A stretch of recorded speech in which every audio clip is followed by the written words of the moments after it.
இந்த நாளில் கூட நாம் இந்த வேதபாட ஆராய்ச்சி கூடத்தில் தியானிக்க போகிற ஒரு காரியம் आज भी हमारे बाइबल स्टडी में अध्ययन करने वाले कार्य ரோமர் புஸ்தகத்திலிருந்து சில காரியங்களை நாம் தியானிக்க போகிறோம். रोमियो के पुस्तक में से कुछ चीजों को हम अध्ययन करने वाले हैं. ஹல்லேலூயா. ஹல்லேலூயா. ரோமர் புஸ்தகத்தை நம்ம தொடர்ந்து தியானிப்பதற்கு சமயம் எப்படி இருக்கு தெரியல.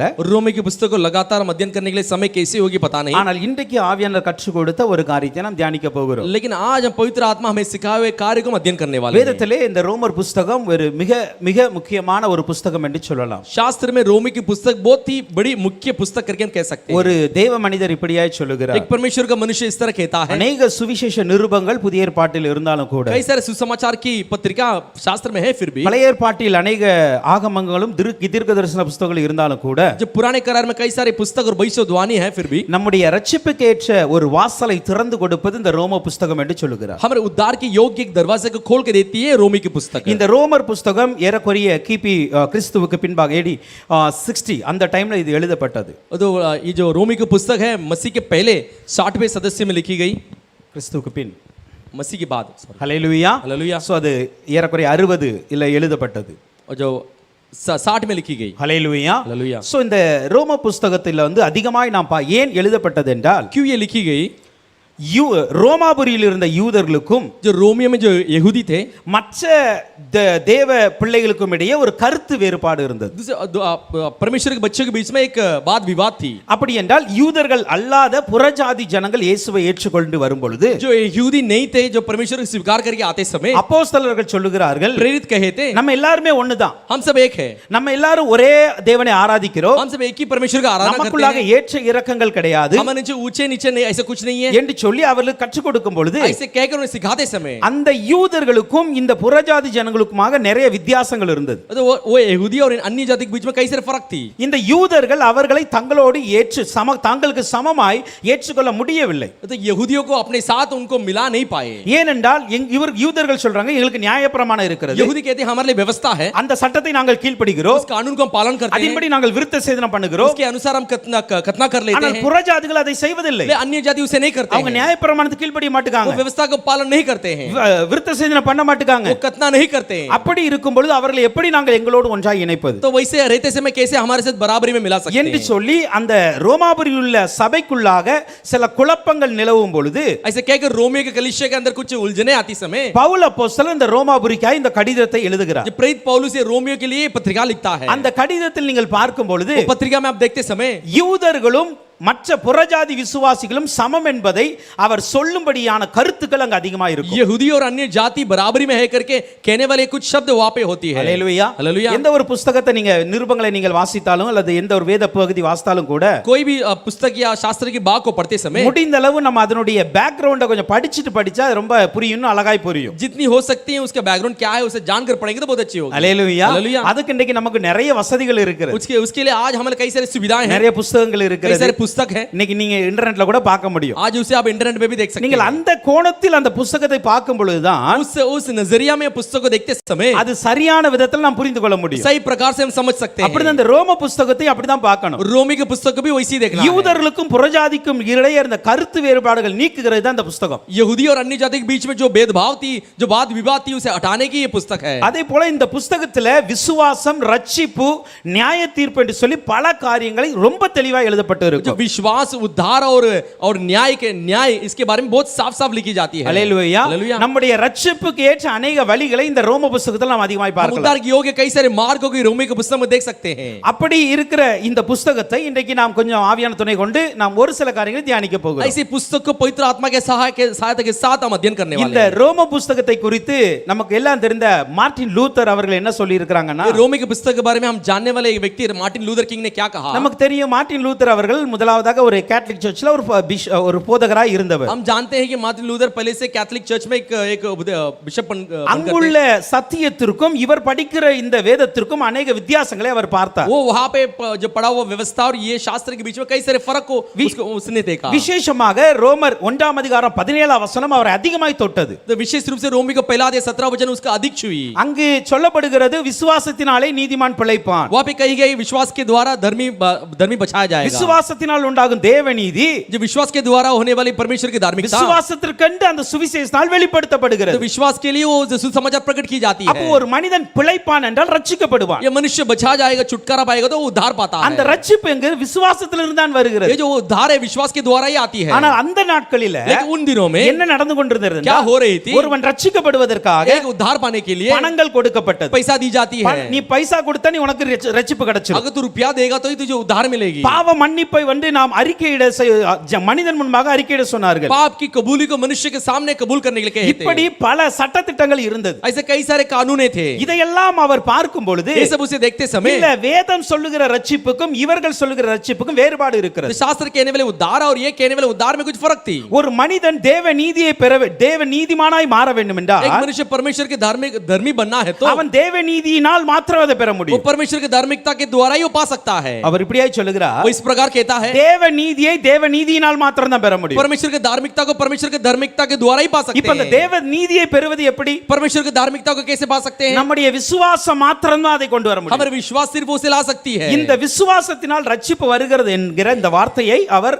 அதிகமாய் தியானிக்க ये ஆரம்பித்தார். विश्वास के द्वारा आने वाले उद्धार को ये अधिक अध्ययन करने लगा. அப்பதான் சொல்றாரு, எனக்கு என்னுடைய வாழ்க்கையில நான் மிகப்பெரிய ஒரு வெளிச்சத்தை பார்க்கிறேன். वो उसके बाद ही कहता है मेरे जीवन बड़ी एक मैं ज्योति को देखता हूं. இப்பதான் ஒரு ரட்சிப்பின் ஒளியை நான் அழகாய் பார்த்து अभी கொண்டிருக்கிறேன். मैं उद्धार के एक ज्योति को बहुत सुंदर में देख रहा हूं. அந்த முரண்பாடான கருத்துக்கள் நிமித்தமாக தான் ये जो वाद विवाद की जो शब्द थी, சீர்திருத்த சபைகள் புரோட்டஸ்டன்ட் சபைகள் உருவாக ஆரம்பித்தது. प्रोटेस्टेंट्स की कलीसिया शुरू होने लगी. அல்லேலூயா. हालेलुया. அதே போல இந்த ரோம புத்தகத்தை குறித்து ஜான் வெஸ்லி மிகப்பெரிய ஒரு போதகர், जो जॉन वेस्ली रोमी के पुस्तक के बारे में बहुत बड़ा उपदेशक है. அவர் என்ன சொல்லுகிறாருன்னா, वो क्या कहता है? நான் ஒரு நாள் சோர்வடைஞ்சு போய் உட்கார்ந்து இருக்கிறேன் என்னுடைய ஊழியத்தின் பாதையில. मेरे सेवा के मार्ग में एक दिन निराश होकर बैठा था. நான் ரொம்ப விசுவாசத்தில் குறைந்து போனவனை போல இருக்கும் பொழுது मैं विश्वास में कमी गति से पाया व्यक्ति के समान दिखते समय இந்த ரோம புத்தகத்தை நான் படிக்க ஆரம்பித்தேன். ये रोमी के पुस्तक में पढ़ने लगा. அது எனக்குள்ளாக விசுவாசத்தை வளர்த்தது, वो मेरे अंदर विश्वास को बढ़ाई, என்னுடைய சோர்வுகளை அகற்றினது, मेरी निराशा को हटाई, என்னுடைய ஊழியத்துல இன்னும் நான் அடுத்த நிலைக்கு போவதற்கு என்னை வழிகொண்டு சென்றது. मेरे सेवा में अगले कदम में जाने के लिए मेरे एक मार्ग बनाई. இப்படி अनेक பரிசுத்தவான்களுடைய சாட்சிகளை நாம் இதற்காக நாம் பார்க்க முடியும். ऐसे कई सारे पवित्र जन की गवाही को इसके लिए हम देख सकते हैं. அல்லேலூயா. हालेलुया. அதெல்லாம் இப்ப சொல்லிட்டா வேற நான் அதுக்கு மட்டும் தான் டைம் கொடுக்கணும். तो ऐसे कहते रहेंगे तो उसके लिए समय देना पड़ेगा. ஜஸ்ட் ஃபார் எக்ஸாம்பிள், ஒரு எக்ஸாம்பிளுக்காக நான் சொல்றேன். वो एक एग्जाम्पल के लिए उदाहरण के लिए बताया. சோ இன்னைக்கு நாம தியானிக்க போகிற காரியம், आज हम अध्ययन करने वाले कार्य ரோமர் 2ஆம் அதிகாரத்தை தியானிக்க போகிறோம். रोमी के दूसरा अध्याय में हम अध्ययन करने वाले हैं. அல்லேலூயா. हालेलुया. இந்த ரோமர் 2ஆம் அதிகாரத்தில் ये रोमी के दूसरा अध्याय 7 விதமான நியாய தீர்ப்புகளை சொல்லப்பட்டு இருக்கிறது. 7 प्रकार की न्याय के बारे में यहाँ पे कही ஒன்று गई है. பேதுரு 4ஆம் அதிகாரத்தின் 5ஆம் வசனத்தை பார்க்கும் பொழுது, पहला पत्र 4 अध्याय उसका 5वां वचन को देखते समय உயிரோடு இருக்கிறவர்களுக்கும் மரித்தோருக்கும் நியாய தீர்ப்பு கொடுக்க அவர் ஆயத்தம் உள்ளவராய் இருக்கிறார். वो पर वे उसको जीवितों और मरे हुओं का न्याय करने को तैयार है.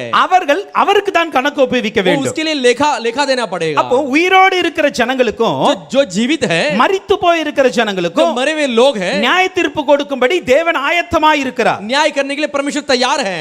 அவருக்கு நாம் கணக்கு ஒப்புவிக்க வேண்டும். उसके पास हम लेखा देना पड़ेगा. ஏனென்றால் எபிரேயர் 9ஆம் அதிகாரத்தின் 27ஆம் வசனம் சொல்லுகிறது, इब्रानी 9 अध्याय के 27 वचन कहती है, அன்றியும் ஒரே தரம் மரிப்பதும் मनुष्य एक ही बार मरना பின்பு நியாய தீர்ப்பு அடைவதும் और उसके बाद न्याय होना மனுஷருக்கு நியமிக்கப்பட்டு இருக்கிறது. मनुष्य के लिए नियुक्त किया गया அப்போ है. ஒரு மனுஷன் பிறப்பான் என்றால் एक मनुष्य जन्म होगा तो அவன் ஒரு தரம் மரிக்க वो போகிறான். एक दिन मरने वाला அப்படி है. மரிப்பான் என்றால் ऐसे मरेगा तो அந்த மனிதன் நியாய தீர்ப்பு அடைய वो போகிறான். मनुष्य न्याय के अधीन आएगा. அல்லேலூயா. हालेलुया. யோவான் 16ஆம் அதிகாரத்தின் 8ஆம் வசனத்தை பார்க்கும் பொழுது, யோவான் 16 अध्याय उसका 8वां वचन को देखते समय அவர் வந்து பாவத்தை குறித்தும் நீதியை குறித்தும் நியாய தீர்ப்பை குறித்தும் உலகத்தை கண்டித்து உணர்த்துவார். वो आकर संसार को पाप और धार्मिकता और न्याय के विषय में निरुत्तर करेगा. அப்ப இந்த 3 வசனங்கள் மூலமாக நாம் ஒரு காரியத்தை புரிந்து கொள்கிறோம். 3 वचन के द्वारा हम एक कार्य को समझ लेते எனக்கு हैं. நியாயம் தீர்க்கிற கொடுக்க போகிற தேவன் ஒருவர் இருக்கிறார். मुझे न्याय देने वाला परमेश्वर एक है.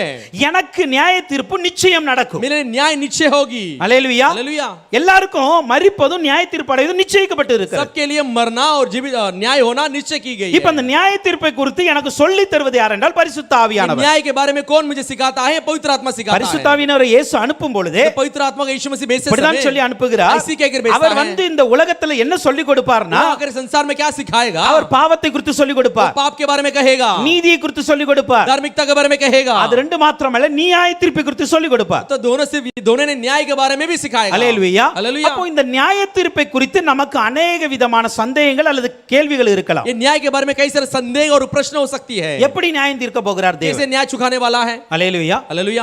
தேவன் எப்படி நியாயம் தீர்க்க போகிறார்? परमेश्वर कैसे न्याय करेगा? நம்முடைய பார்வைக்கு எல்லா மனிதரும் பெரிய பாவியா தான் தெரிவாங்க. हमारे नजरिए में सारे मनुष्य सभी बड़ी पाप करके दिखेंगे। சில வேளையில சில மனிதர் நம்முடைய பார்வைக்கு நல்லவர்களா இருக்கலாம். कुछ समय में कुछ लोग हमारे नजरिए में अच्छे हो सकते हैं। ஆனால் தேவனுடைய பார்வையில எப்படி நியாயம் தீர்க்கப்படும்? लेकिन परमेश्वर के नजरिए में कैसे न्याय की जाएगी? ஏன்னா நம்முடைய பார்வையின்படி நம்ம நியாயம் தீர்த்தோம்னா அது தவறாய் தான் இருக்கும். हमारे नजरिया से हम न्याय करेंगे तो गलत हो जाएगी। அல்லேலூயா. हालेलुया। இயேசு கிறிஸ்துவே சொல்லி இருக்கிறார். यीशु मसीह ने कहा है, எப்ப நான் நியாயம் தீர்க்க மாட்டேன், मैं न्याय नहीं करूंगा। ஆனா நான் நியாயம் தீர்த்தால் அது உண்மையா தான் இருக்கும். मैं न्याय करेगा तो सच्ची होगी, ஏன்னா நானும் பிதாவும் சேர்ந்து அதை நியாயம் தீர்ப்போம். क्योंकि मैं और पिता मिलकर उसके लिए न्याय करेंगे। அல்லேலூயா. அப்போ हालेलुया। நியாயம் தீர்க்க போகிறவர் இயேசு, न्याय करने वाला यीशु, அவரோடு நியாயம் தீர்க்க உறுதுணையா இருக்க போகிறவர் பிதா. तो उसके साथ न्याय में एक साथ रहने वाले पिता है। அல்லேலூயா. हालेलुया। இப்போ இந்த ரெண்டு பேர் கொடுக்க போகிற இந்த நியாய தீர்ப்பை ये दोनों मिलकर देने वाले न्याय நமக்கு को கற்றுக் கொடுக்கிறவர் தான் ஆவியானவர். हमें सिखाने वाला पवित्र आत्मा है। இப்ப அந்த ஆவியானவர் என்ன சொல்லுகிறாரோ अब ये पवित्र आत्मा क्या हमें कहता அதை है, நாம் சரியாக கேட்டுக்கொண்டு நடந்தால் उसे सही से सुनकर हम चलेंगे तो நியாய தீர்ப்பு நாள்ல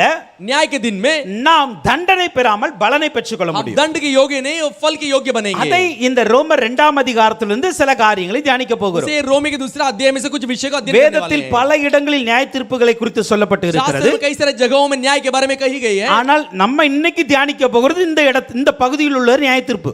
आज हम ये जहां पे न्याय करने के बारे में इस भाग में अध्ययन करने वाले हैं। அல்லேலூயா. हालेलुया। மற்ற பகுதிகளெல்லாம் எழுதப்பட்ட தவறான கேட்க கூடாது. दूसरे भाग में सारे लिखे गए गलत है करके ऐसे नहीं அதுவும் पूछना है। நியாயம் தீர்க்கிற ஒரு காரியம் தான். वही न्याय करने के कार्य है। ஆனா அதே வேளையில लेकिन उसी समय में இன்னைக்கு நாம் மற்ற இடங்களை அதிகமாய் புரட்டாதபடிக்கு ரோமர் 2ஆம் அதிகாரத்திலிருந்து தியானிக்க போகிறோம். आज हम दूसरी जगह पर नहीं जाएंगे, सिर्फ रोमी के दूसरा अध्याय में रहेंगे। ரோமர் 2ஆம் அதிகாரத்தின் 1ஆம் 2ஆம் வசனத்தை நான் பார்க்கும் பொழுது रोमी दूसरा अध्याय का पहला और दूसरा वचन को देखते समय அங்கு சொல்லப்பட்டு இருக்கிறது, ஆகையால் மற்றவர்களை குற்றவாளியாய் தீர்க்கிறவனே, सो है दोष लगाने वाले, நான் வாசித்து முடிச்சிடுவாங்க, நீ யாரானாலும் சரி போக்கு சொல்ல உனக்கு இடமில்லை. நீ குற்றமாய் தீர்க்கிறவைகள் எவைகளோ அவைகளை நீ செய்கிறபடியினால் நீ மற்றவர்களை குறித்து சொல்லுகிற தீர்ப்பினாலே உன்னை தானே குற்றவாளியாக தீர்க்கிறாய். सो है दोष लगाने वाले, तू कोई क्यों ना हो, तू निरुत्तर है, क्योंकि जिस बात में तू दूसरे पर दोष लगाता है उसी बात में अपने आप को भी दोषी ठहराता है, इसीलिए कि तू जो दोष लगाता है आप ही वही काम करता है। இப்படிப்பட்டவர்களை செய்கிறவர்களுக்கு தேவனுடைய நியாய தீர்ப்பு சத்தியத்தின்படி இருக்கிறது என்று அறிந்திருக்கிறோம். और हम जानते हैं कि ऐसे ऐसे काम करने वालों पर परमेश्वर की ओर से ठीक ठीक दंड की आज्ञा होती है। தேவனுடைய நியாய தீர்ப்பின் முக்கிய கோட்பாடுகள் என்ன? परमेश्वर के न्याय करने की एक रीति क्या है? பிரின்சிபல்ஸ். ஓகே, கோட்பாடுகள் என்ன? रीति क्या है? இன்னைக்கு நம்ம அதை பார்க்கிறோம். முதலாவது இங்க இந்த 2வது வசனத்துல பார்க்கிறோம், दूसरे वचन में हम देखते हैं தேவனுடைய நியாய தீர்ப்பு சத்தியத்தின்படி இருக்கும். परमेश्वर के न्याय करना सच्चाई के अनुसार होगी। முதலாவதாக நியாய தீர்ப்பு என்பது சத்தியத்தின்படி இருக்க போகுது. पहले न्याय जो चुकाता करता है वो सत्य के अनुसार होगी। இங்கு சொல்லப்பட்டு இருக்கிற சத்தியமானது यहाँ पे कही गई सत्य வேத வசனத்தை குறிக்கவில்லை. शास्त्र के वचन को नहीं कही। இங்கு சொல்லப்படுகிற சத்தியம் என்பது यहाँ पे कही गई सत्य உண்மையை குறிக்கிறது. सच्चाई को कहती है। அல்லேலூயா. हालेलुया। இந்த கருத்தை நம்ம பார்க்கும் பொழுது इस बातों को हम देखते समय நம்முடைய வாழ்க்கையில் வாழப் போகிற அந்த ஒழுக்க நெறிகள் இருக்கிறது அல்லவா, हमारे जीवन में हम जैसे कैसे जीते हैं அதுல இருக்கிற உண்மை போய் இந்த ரெண்டையும் வைத்து தான் நியாய தீர்ப்பு நடைபெறும். उसमें से सच्चाई और झूठ इसे रख के न्याय की जाएगी। நம்முடைய வாழ்க்கையில எவ்வளவு உண்மையா இருக்கிறோமோ हमारे जीवन में कितना सच्चाई के साथ அதை रहते हैं பொறுத்து தான் கர்த்தர் நியாயம் தீர்ப்பார். उसके अनुसार ही प्रभु न्याय करेगा। அதனால தான் அந்த முதல் வசனத்துல நம்ம பார்த்தோம், इसलिए हम पहला वचन में देखे, ஆகையால் மற்றவர்களை குற்றவாளியாக தீர்க்கிறவனே, दूसरे को तू गलत कहने वाले, நீ யாரா இருந்தாலும் சரி உனக்கு போக்கு சொல்ல இடம் கிடையாது. तू कोई भी होने दे, तू निरुत्तर है। ஏன் அப்படினா, क्यों ऐसा है? நீ சொந்த எந்த குற்றத்தை நீ குற்றமாய் தீர்க்கிறாயோ तू जो दोष को तू दोषी ठहराता है அவைகளை நீயே செய்கிறபடியினால் उसे तू ही करता है, इसीलिए மற்றவர்களை குறித்து சொல்லுகிற தீர்ப்பினாலே உன்னை தானே குற்றவாளியாய் தீர்க்கிறாய். दूसरे के बारे में कहने वाले बातों से तू ही अपने आप को दोषी ठहराता है। அப்படினா என்னன்னா, நம்ம மற்றவர்களை குற்றம் தீர்ப்போம், तो हम क्या करते, दूसरे को दोषी ठहराते हैं। ஆனால் அதே காரியத்தை लेकिन वही कार्य को நாம் செய்யும் பொழுது हम करते समय அதை குற்றமாய் தீர்க்க மாட்டோம். उसे हम दोष करके नहीं ठहराते அப்ப हैं। இது பொய்யா உண்மையா? तो इसके मतलब ये झूठ है कि सच है? இப்ப மற்றவங்களுக்கு நம்ம வந்து களவு செய்ய கூடாதுன்னு சொன்னா நம்மளும் களவு செய்ய கூடாது. हम दूसरे को चोरी नहीं कहेंगे तो हम भी चोरी नहीं करना है। அல்லேலூயா. हालेलुया। அப்ப எதை நாம் மற்றவர்களுக்கு சொல்லுகிறோமோ हम किसी दूसरे को कहते देते हैं அதை நாம் செய்ய வேண்டும். उसे हम करना है. அப்படி செய்யாத பட்சத்தில் ऐसे नहीं करेंगे நாம் तो சொல்லப்படுகிற உண்மைக்கு எதிராக போய் हम சொல்லுகிறோம். कही गई सच्चाई के विरुद्ध हम पाप कर देते हैं. கர்த்தருடைய நியாய தீர்ப்பு எப்படி இருக்கும் प्रभु का என்றால் न्याय करना कैसी ஒரு होगी? மனிதன் சொன்ன உண்மைக்கு எதிராக செயல்படுவது நியாய தீர்ப்பு நாள்ல கணக்கு ஒப்பிக்கணும். एक मनुष्य कहने वाले सच्चाई के विरुद्ध काम करते हैं ना, न्याय के दिन में उसके लेखा देना पड़ेगा. இந்த ரோமர் 1ஆம் அதிகாரத்தின் முழுவதும் நீங்க பார்த்தா रोमी को पहला अध्याय को पूरे पूरे வீட்ல போய் पढ़ेंगे நீங்க तो வாசித்துக் கொள்ளுங்க. जगह जगह पढ़ के देखिए. அங்க வந்து பாவத்தை குறித்து அதிகமாய் சொல்லப்பட்டு இருக்கிறது. वहां पे पाप के बारे में अधिक कहा गया है. அந்த அதிகாரம் முழுவதுமே वो सारे अध्याय में ஒழுக்கமாய் இருக்கிற அல்லது யூதர்களை குறித்து அங்க சொல்லப்பட்டு இருக்கிறது. सही रहने वाले यहूदी के बारे में वहां पे कही गई है. அல்லேலூயா. हालेलुया. இப்ப அங்க சொல்லப்பட்டு இருக்கிற அங்க பாரு அந்த ஜனங்களும் वहां पे कहेंगे वो लोग அந்த இடத்தில் மற்ற சில காரியங்களை அவர் போற்றி சொல்லுகிறார், சில காரியங்களை கண்டித்து சொல்லுகிறார். कुछ कार्य को तारीफ करके भी कहता है, कुछ कार्य को ताड़ना देके भी कहता है. ஆனா இரண்டாவது அதிகாரத்துல இருக்கிறவங்க யாருன்னா दूसरे अध्याय में कौन रहते हैं? இவங்க டோட்டலி டிஃபரண்ட் ஆனவங்க. ये पूरे पूरे अलग लोग हैं. ஃபர்ஸ்ட் அதிகாரத்துல இருக்கிறவங்க வந்து டோட்டலா பாவிகளை குறித்து तो சொல்லுகிறார், पहले अध्याय में सिर्फ पापियों के बारे में कहता है, பாவத்தை குறித்து சொல்லிக் கொண்டு पाप இருக்கிறார். के बारे में कह रहा ஆனா है. இரண்டாவது அதிகாரத்துக்கு வரும்பொழுது लेकिन दूसरे अध्याय में आते समय யாருக்கு அவர் சொல்லுகிறார் किसके என்றால் लिए कहता है? மற்றவர்களை பாவிகள் என்று சொல்லிவிட்டு दूसरे को पापी करके कहकर தன்னை பரிசுத்தவான் என்று நினைத்து अपने आप को पवित्र समझकर பாவத்தை செய்கிறவர்களுக்கு அவர் சொல்லுகிறார். पाप करने वालों को कहता है. அல்லேலூயா. हालेलुया. அப்ப இவர்கள் மற்றவர்களை தீர்ப்பு செய்கிறார்கள், ये दूसरे को दोषी ठहराते हैं, ஆனால் அதே தீர்ப்பை தனக்கு சொல்லுவதல்ல. लेकिन वही दोष को अपने ऊपर नहीं लगाते So, हैं. அதனால தான் தேவனுடைய நியாய தீர்ப்பு சத்தியத்தின்படி இருக்கிறது. परमेश्वर का न्याय करना सच्चाई के अनुसार है. இத வந்து நம்ம வந்து லூக்கா 18ஆம் அதிகாரத்துல பார்க்க முடியும். 10ல இருந்து 14 வரைக்கும் நம்ம பார்க்கும் பொழுது लूका 18 अध्याय 10 से लेकर 16 तक इसे देखते நமக்கு समय தெரிந்த ஒரு சம்பவம் அது. हम जानने वाला एक संभव அங்க है. ஒரு பரிசேயனும் ஆயக்காரனும் ஜெபம் பண்ண போனார். वहां पे एक फरीसी और महसूल वसूल करने वाले एक व्यक्ति गया. பரிசேயன் எப்படி प्रार्थना करने के लिए. ஜெபித்தான்? फरीसी कैसे प्रार्थना किया? ஆண்டவரே நான் தசமபாகம் கொடுக்கிறேன், परमेश्वर में दशमांश देता நான் हूं. நியாயப்படுத்தி வாழ்றேன். मैं न्याय அல்லேலூயா. हालेलुया. நம்ம வார்த்தையில் சொல்லும் பொழுது சாமனே எதிராக இருக்கிற மனிதன் யோசிக்கலாம், हम शब्द में कहते समय सामने वाले मनुष्य सोच सकता है நம்ம ரொம்ப கரெக்டா இருக்கோம்னு சொல்லிட்டு. हम बहुत सही है करके, பட் நம்ம ஆண்டவர் ரொம்ப வித்தியாசமானவர். लेकिन हमारा परमेश्वर बहुत अलग है. அவர் மனிதனுடைய முகத்தை பார்ப்பவர் அல்ல, இருதயத்தை वो பார்க்கிறவர். मनुष्य के चेहरे को नहीं हृदय को देखता है. அல்லேலூயா. हालेलुया. நமக்கு எதிராக இருக்கிற மனிதன் முகத்தை மாத்திரம் பார்ப்பார், हमारे सामने वाला मनुष्य हमारे सिर्फ चेहरे को देखता ஆனா है. ஆண்டவர் இருதயத்தை சேர்த்துல பார்க்கிறாரு. लेकिन परमेश्वर हृदय को मिलाकर तो देखता है. அவருக்கு தெரியும் எது உண்மை எது பொய்ன்னு சொல்லி. वो जानता है क्या सच है क्या झूठ है. அதனால எப்பொழுதுமே நியாய தீர்ப்பு என்பது हम இந்த உலகத்தில் வாழப் போகிற உண்மையின்படி இருக்கும். जो न्याय करते हैं ये दुनिया में जीने की सच्चाई के अनुसार होती है. யோவான் 8ஆம் அதிகாரத்தின் 16ஆம் வசனம் அப்படிதான் சொல்லுகிறது. யோவான் 8वां अध्याय 16 वचन इस तरह कहती है. என் நியாய தீர்ப்பு சத்தியமாய் இருக்கிறது. சகோதரர்கள் வந்து நீ சத்தியத்தில் நடக்கிறாய் என்று உன்னுடைய உண்மையை குறித்து சாட்சி கொடுத்த பொழுது நான் சந்தோஷப்பட்டேன். क्योंकि जब भाइयों ने आकर तेरे उस सत्य की गवाही दी जिस पर तू सचमुच चलता है तो मैं बहुत ही आनंदित हुआ. அல்லேலூயா. हालेलुया. அப்போ இந்த யோவான் அவர்களுக்கு ஒரு சந்தோஷம் என்ன அப்படின்னா, ये यूहन्ना के लिए खुशी क्या है? என்னுடைய பிள்ளைங்க உண்மையா வாழ்றாங்க, मेरे सारे बच्चे सच्चाई के साथ जीते சத்தியமா हैं, வாழ்றாங்க, सच्चाई के अनुसार जीते அதனால हैं. इसीलिए எனக்கு சந்தோஷமா मेरे இருக்கு. लिए बहुत आनंद होती है. அல்லேலூயா. हालेलुया. 3 யோவான் 1:5 பாருங்க, அடுத்த 2 வசனம் கீழ இருக்கு.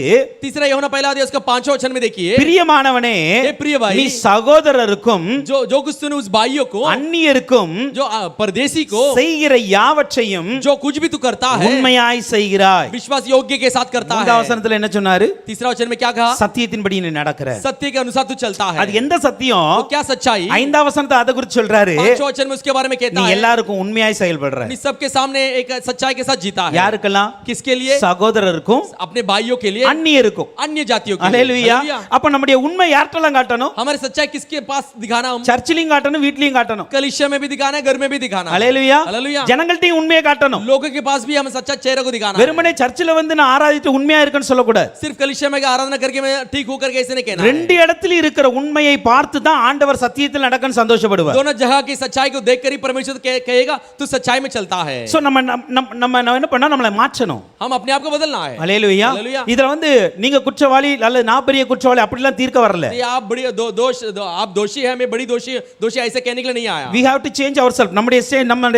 நமக்குள்ள இருக்கிற இந்த மாதிரி காரியங்களை நம்ம தான் மாற்றிக் கொள்ளணும். अपने आप को हमारे अंदर ऐसे जो कार्य ऐसे हम ही बदल लेना ஏன்னா ஆனா நியாய தீர்ப்பு நாள்ல நம்ம அவர்ட்ட வந்து இரக்கம் கேட்க முடியாது. नहीं, न्याय के दिन में जाके उसके पास दया हम मांग नहीं सकते. கொஞ்சம் நேரம் கொடுங்கப்பா நான் கொஞ்சம் திருந்திட்டு வந்துறேன்னு சொல்ல முடியாது. थोड़ा मुझे समय दो, मैं ठीक होकर आ जाऊंगा, ऐसे ऐसे कह नहीं सकते. அந்த நியாய தீர்ப்பு கொடுக்கும் பொழுது நம்ம வார்த்தை கூட பேச முடியாது. हम न्याय के दिन में हम एक शब्द भी नहीं कह सकते. So, அதனால இன்றைக்கே இந்த பரிசுத்தாவின் சொல்லுகிற வார்த்தையை கேட்டு நாம் நம்மை நாமே மாற்றிக்கொள்ள வேண்டும். इसीलिए आज ही ये पवित्र वचन कहने वाले वचन को सुनकर हम ठीक हो जाना है. அல்லேலூயா. அதான் சங்கீதக்காரன் 7ஆம் அதிகாரத்தின் 8ஆம் வசனத்தில் இப்படியே எழுதுகிறார். वचन संहिता 7:8 में इस प्रकार लिखता है, ஜனங்களுக்கு அவர் நியாயம் செய்ய போகிறார். लोगों के लिए न्याय करने वाला है. எப்படி நியாயம் செய்வார்? कैसे न्याय करेगा? நீதியின்படியும் என்னிலுள்ள உண்மையின்படியும் எனக்கு நியாயம் செய். धर्म और कराई के अनुसार मेरे न्याय चुका दे. அல்லேலூயா. என்னுடைய நீதியின்படி, मेरे धर्म के अनुसार, என்னுடைய உண்மையின்படி, मेरे सच्चाई के अनुसार எனக்கு நியாயம் செய்கிறார். मेरे लिए न्याय करता है. அல்லேலூயா.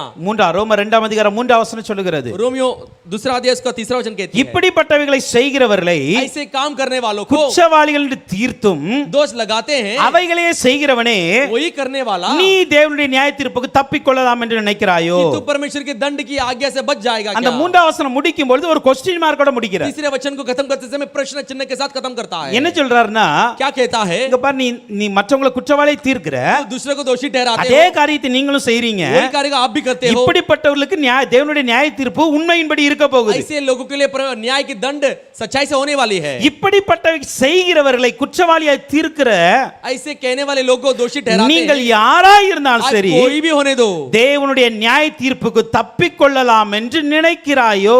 परमेश्वर के न्याय से बच जाएगा करके सोचते हो क्या? நீங்க எஸ்கேப் ஆவே முடியாது. आप उसे बच नहीं सकते. அல்லேலூயா. நம்ம எஸ்கேப் ஆவே முடியாது. बच नहीं सकते. அப்ப தேவனுடைய நியாய தீர்ப்பிலிருந்து ஒருவர் தப்ப முடியாது. परमेश्वर के न्याय से कोई बच नहीं सकता. அதனால நியாய தீர்ப்பு கொடுக்கும் பொழுது அவர் உண்மையின்படி தான் கொடுக்க போகிறார். न्याय देते समय वो सच्चाई के अनुसार ही देने वाला है. நம்மால் முடிந்த அளவு உண்மையுள்ளவர்களாய் வாழ பிரயாசப்படணும். हमसे जितनी होती है हम सच्चाई के साथ जीने के लिए कोशिश करना चाहिए. அல்லேலூயா. हालेलुया. அப்ப முதலாவது நியாய தீர்ப்பு எப்படி வரும்? पहले न्याय कैसी आएगी? சத்தியத்தின்படி, உண்மையின்படி நடக்க போகுது. सच्चाई के अनुसार ही होने वाली है. இரண்டாவது நியாய தீர்ப்பு எப்படி நடக்கும்? दूसरे न्याय कैसी होगी? அதே ரோமர் 2ஆம் அதிகாரத்தின் 5ஆம் வசனத்தை பார்க்கும் பொழுது, वही रोमी दूसरा अध्याय इसका 5वां वचन को देखते உன் समय, மன கடினத்திற்கும் तेरे मन की कठिनता से, குணப்படாத இருதயத்திற்கும் ஏற்றபடி हठीले मन के अनुसार தேவனுடைய நீதியுள்ள தீர்ப்பு परमेश्वर की न्याय की जो வெளிப்படும் கோபாக்கினை நாளிலே உனக்காக கோபாக்கினையை குவித்துக் கொள்ளுகிறாயே. प्रकट होने वाली क्रोध के दिन के लिए तेरे अपने आप को एक क्रोध तो जमा करके रख लेता है. அல்லேலூயா. அல்லேலூயா. இங்கு பார்க்கிறோம், यहाँ पे हम देखते உன்னுடைய हैं மன கடினம் आपके मन की कठिनता, குணப்படாத இருதயத்திற்கும் ஏற்றபடி वो जो हठीले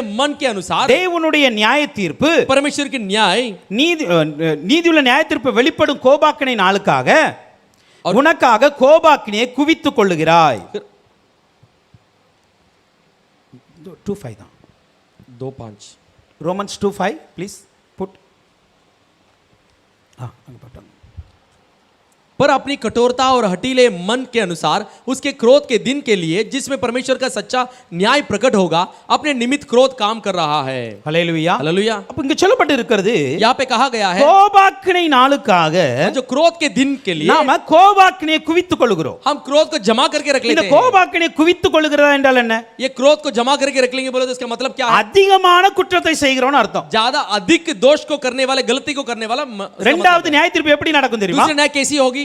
நாம் செய்ய போகிற அதிகமான குற்றத்தின்படி அல்லது திரளான குற்றத்தின்படி இருக்கும். हम जो करने वाले बहुतायत गलतियों से, गलतियों के अनुसार होगी. ஹல்லேலூயா. ஹல்லேலூயா. ஹல்லேலூயா. हालेलुया.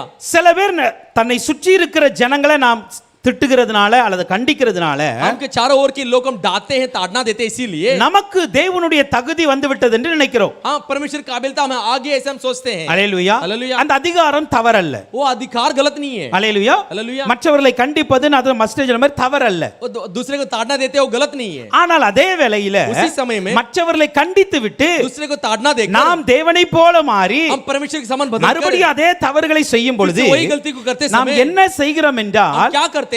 நன்மையை சுதந்தரிக்கல அல்லது பலனை பொக்கிஷமா சேர்க்கல. भलाई को हासिल नहीं किए, नहीं तो फल को हम हासिल नहीं किए. தேவனுடைய கோபத்தை பொக்கிஷமா சேர்த்து கொண்டு இருக்கிறோம். प्रभु के क्रोध को हम कमा के रख लेते அத நான் हैं. இப்படி ஷார்ட்டா சொல்றேன். इसलिए मैं ऐसे कहता हूँ, இப்ப நான் ஒரு பிரதரை திட்டுறேன், अभी मैं एक भाई को डांटता हूँ, அவங்கள கண்டிக்கிறேன், उनको ताड़ना देता हूँ, நான் நினைக்கிறேன் मैं सोचता हूँ நான் அவங்கள திருத்திட்டேன், मैं उनको सुधार दिया, ஆனா திருத்திட்டேன், அதனால எனக்கு பரலோகத்துல ஒரு பெரிய பலன் இருக்க उनको போகுது. मैं सुधार लिया, इसलिए स्वर्ग में मुझे बहुत बड़ा फल होने वाली है. அது அப்படிதான் நடக்கும். वो ऐसी होगी. ஆனா அதே வேளையில उसी समय पर நான் அவங்க திருத்துற முறையில கண்டிச்சிட்டு सुधारने की जैसे उन्हें ताड़ना देकर நான் திருந்தல அப்படின்னா अगर मैं नहीं सुधरा तो நான் சொல்லப்பட்ட அந்த கண்டிதலுக்கு वो मैं क्या कहा गया, वो ताड़ना के என்ன लिए தண்டிச்சனோ क्या ताड़ना दिया, அதற்கான கோபம் எனக்கு தேவனிடத்திலிருந்து பொக்கிஷமாய் சேர்க்கப்பட்டு இருக்கிறது. उसके लिए गुस्सा परमेश्वर के द्वारा मेरे लिए एक तोहफे के रूप में जमा करके रखी गई நம்ம है। எதை சேர்க்க போறோம்? हम किसे में जमा करने वाले हैं? தேவனுடைய சமூகத்துல எதை சேர்க்க போகிறோம்? प्रभु के समूह में क्या जमा करने वाले हैं? ரெண்டை சேர்க்க முடியும்.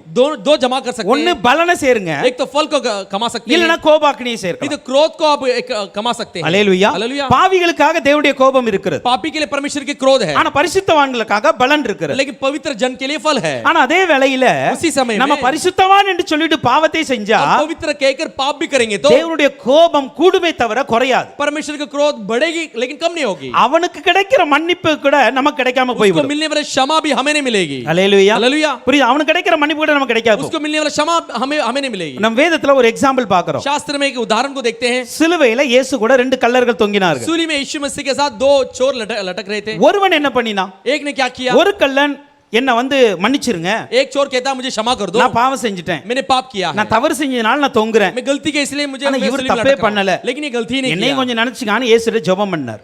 मुझे भी याद करो करके यीशु मसीह के प्रार्थना किया। இயேசு என்ன சொன்னார்? இன்றைக்கு நீ என் கூட பரதீசில இருப்ப. यीशु मसीह ने क्या कहा? आज तू मेरे साथ परलोक में ஆனா रहेगा। இன்னொரு குற்றவாளி என்ன சொன்னா? लेकिन और एक चोर क्या कहता है? நீ தேவனுடைய குமாரனா இருந்தா, तू परमेश्वर का पुत्र हो तो, நீ சொல்ற ஒரு பெரிய பரிசுத்தவானா இருந்தா, तू कहने वाला एक पवित्र जन हो तो, உன்னையும் இறக்கு என்னையும் இறக்கு. तू मुझे भी उतार तुझे भी उतार दे। அல்லேலூயா. அப்ப என்னன்னா இந்த குற்றவாளி என்ன நினைக்கிறா? ये जो गुनहगार क्या सोचता है? நான் அவரை திட்டுவதினால் मैं उसे डांटने से அவரை விட நான் பெரிய பரிசுத்தவான் उससे நினைக்கிறேன். बढ़कर मैं पवित्र हूं करके वो सोचता है। அந்த இடத்துல இயேசுவை மட்டம் தட்டுறான். उस जहां पर यीशु मसीह को नीचा करता है, இப்ப அவனுக்காக अभी उसके लिए இவனுக்கு கிடைத்த மன்னிப்பு கிடைக்காது. इसको मिलने वाली क्षमा उसके नहीं मिलेगी। அல்லேலூயா. हालेलुया। இவனுக்கு மன்னிப்பு கிடைக்கிறது. इसको क्षमा मिलती है। சொல்லப்போனா ரெண்டுமே ஒரே பாவத்தை दोनों செய்தவர்கள். भी एक ही समान की पाप को किए हैं। அல்லேலூயா. हालेलुया। ரெண்டு பேருமே ஒரே நியாய தீர்ப்பு பெற்றிருக்கிறாங்க. दोनों भी एक ही न्याय को पाए हैं। ஆனா ஒருவனுக்கு இயேசு கிறிஸ்து மன்னிக்கிறார், लेकिन एक को यीशु मसीह क्षमा करता है, ஒருவனுக்கு கோபத்தை கூட்டுகிறார் एक என்றால் को क्रोध को बढ़ाता बोले तो அவன் இயேசுவை மட்டம் தட்டி தன்னை நீதிமானாய் वो காட்டிக்கொண்டான். यीशु मसीह के नीचा करके अपने आप को धर्मी बना दिया। சோ அதே போல தான் நம்முடைய வாழ்க்கையிலும். वैसे ही हमारे भी जीवन है। அல்லேலூயா. हालेलुया। மற்றவங்களை மட்டம் தட்டி நம்ம நீதிமானா காட்டக்கூடாது. दूसरे को नीचा करके हमें धर्मी नहीं बनाना நம்ம है। நீதிமானா வாழ்ந்து மற்றவங்களை நீதிமானாய் மாற்ற வேண்டும். हम धर्मी बनकर जी कर दूसरे को धर्मी बनाना है। அப்படி இல்லனா திரளான குற்றம் நம்ம மேல சேர்ந்து கொண்டே இருக்கும். ऐसे नहीं हो तो कई सारे दोष हमारे पर लग அந்த जाएगी। குற்றத்திற்கு ஏற்ற கோபாக்கினையும்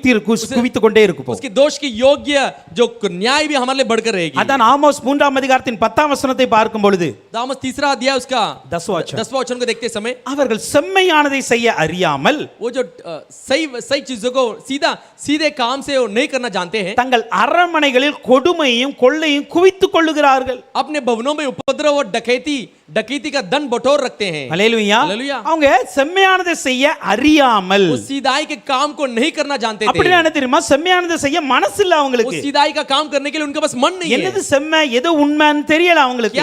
क्या सीधा है क्या बुरा है करके वो नहीं जाने। ஆனா அதே வேளையில लेकिन उसी समय தன்னுடைய அரண்மனைகள்ல வீடுகளில अपने भवनों में अपने घर में கொடுமையும் கொள்ளையும் குவித்து வைக்கிறார்கள். वो जो बहुत डकैती को इकट्ठा करके रखते हैं। அல்லேலூயா. हालेलुया। அல்லேலூயா. हालेलुया। முடிந்த அளவு செம்மையாய் வாழ பிரயாசப்படும். कितना हो सकता है उतना खरा सीधाई में जिएंगे। அல்லேலூயா. யாக்கோபு 5ஆம் அதிகாரத்தின் 3ஆம் 4ஆம் வசனம் இப்படியா சொல்லுகிறது, याकूब 5वां अध्याय 3 और 4 इस प्रकार कहती உங்கள் है, வெள்ளியும் பொன்னும் வெள்ளியும் துருப்பிடித்தது, आपके सोना और चांदी जंग पकड़ी, அவைகள துரு உங்களுக்கு விரோதமாய் சாட்சியா இருக்கிறது. उसकी जंग आपके विरुद्ध गवाही देती है। அக்கினியை போல உங்கள் மாம்சத்தை தின்னும் கடைசி நாட்களிலே आग के समान आपको मांस को खाने वाले आखिरी दिन में பொக்கிஷத்தை சேர்த்தீர்கள். आपको धन को इकट्ठा किया।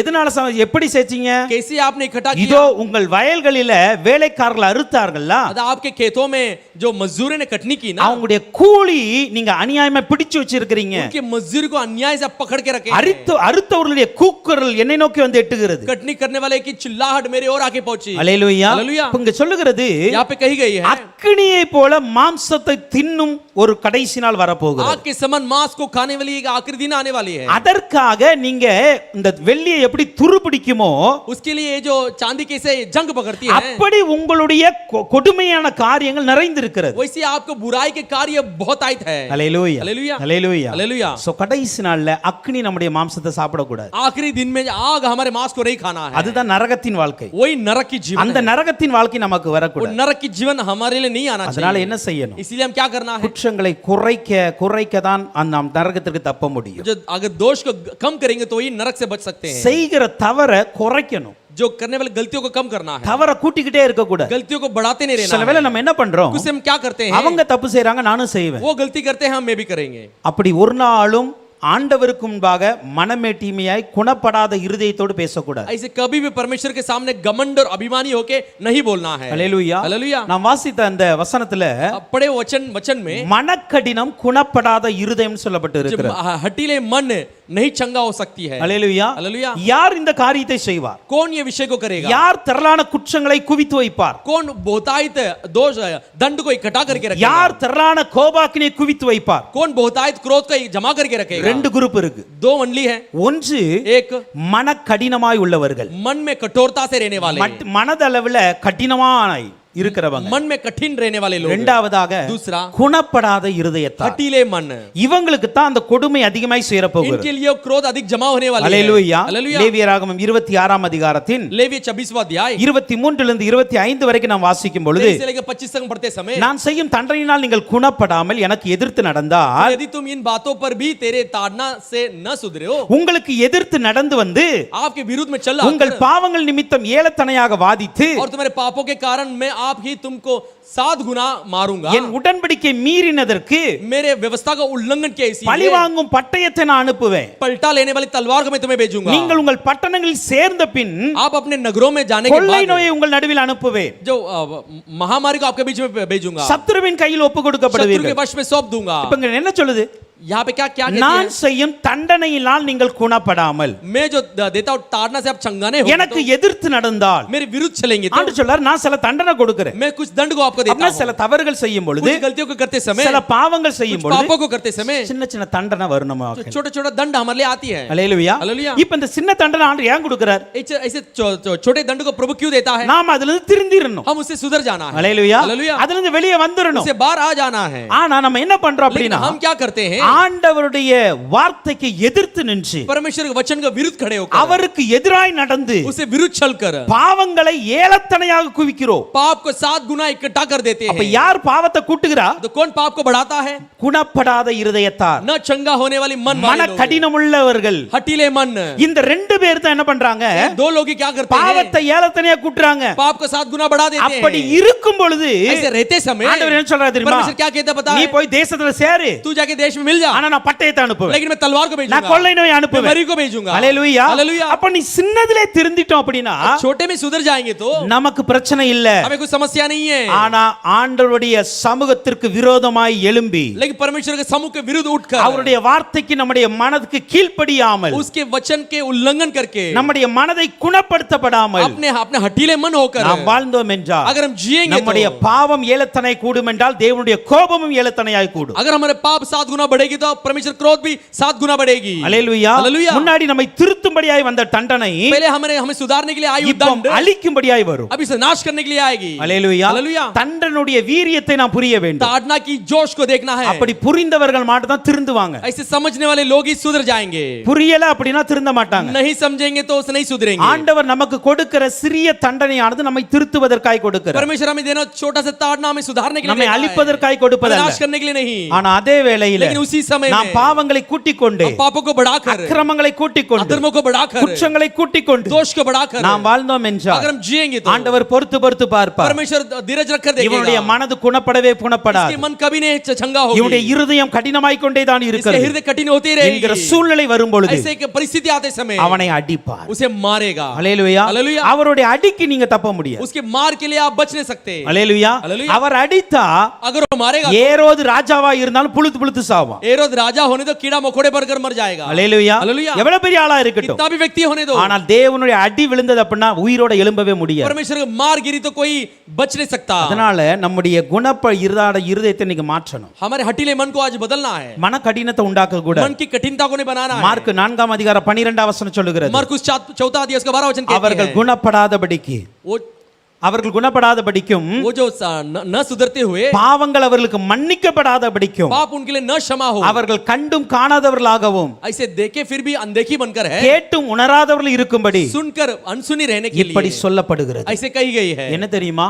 क्या पता है? பார்க்கறாங்க, देखते हैं, ஆனா கண்டுக்கிட மாட்டாங்க, लेकिन उसे ध्यान नहीं देते, கேட்பாங்க, सुनेंगे, உணர மாட்டாங்க. उसे स्मरण नहीं करेंगे। இப்படிப்பட்டவர்களுக்கு ऐसे लोगों के लिए ஆண்டவர் எப்படி சொல்றாரு தெரியுமா? परमेश्वर कैसा कहता है அவங்க पता है? குணப்படாதபடியினால वो चंगा न हो इसीलिए பாவங்கள் மன்னிக்கப்படவில்லை. पाप क्षमा की नहीं गई। அல்லேலூயா. हालेलुया। பாவம் மன்னிக்கப்பட்டா மட்டும் தான் ரட்சிப்பு. पाप क्षमा की गई तो उद्धार मिलती है, அது யாரா இருந்தாலும் சரி. वो कोई भी होने दो। இயேசு கிறிஸ்துவினால் பாவங்கள் மன்னிக்கப்பட வேண்டும். यीशु मसीह के द्वारा पाप क्षमा की जानी है। அப்படி மன்னிக்கப்படாத अरे इसे क्षमा न किए எவ்வளவு பெரிய மனிதனா இருந்தால், कितना भी व्यक्ति होने दो, அல்லேலூயா, அல்லேலூயா, எவ்வளவு பெரிய மனிதன் உலகத்துல பெயர் பெற்றவனா இருந்தாலும் दुनिया के मशहूर एक व्यक्ति होने दो, பாவங்கள் மன்னிக்கப்படவில்லை अगर என்றால் पाप क्षमा नहीं की गई அவனுக்கு தண்டனை நிச்சயம். उसके लिए दंड निश्चय है। அல்லேலூயா. हालेलुया। அப்ப நீங்க பாவங்கள் மன்னிக்கப்படணும்னா पाप क्षमा की जाना है तो நம்முடைய இருதயம் குணப்படணும். हमारा हृदय चंगा होना நான் है, கேட்கிற வசனத்துக்கு நான் உணர்வை அடைய जो வேண்டும். सुनने वाले वचन के लिए स्मरण होना है, நான் பார்க்கிற இந்த வசனத்துக்கு, படிக்கிற இந்த வசனத்துக்கு உணர்வடைய हम வேண்டும். देखने वाले वचन को, पढ़ने वाले वचन के लिए स्मरण होना है। ஆனால் இதை நாம் தாண்ட தாண்ட, इसे हम पार करके जाएंगे இதை तो,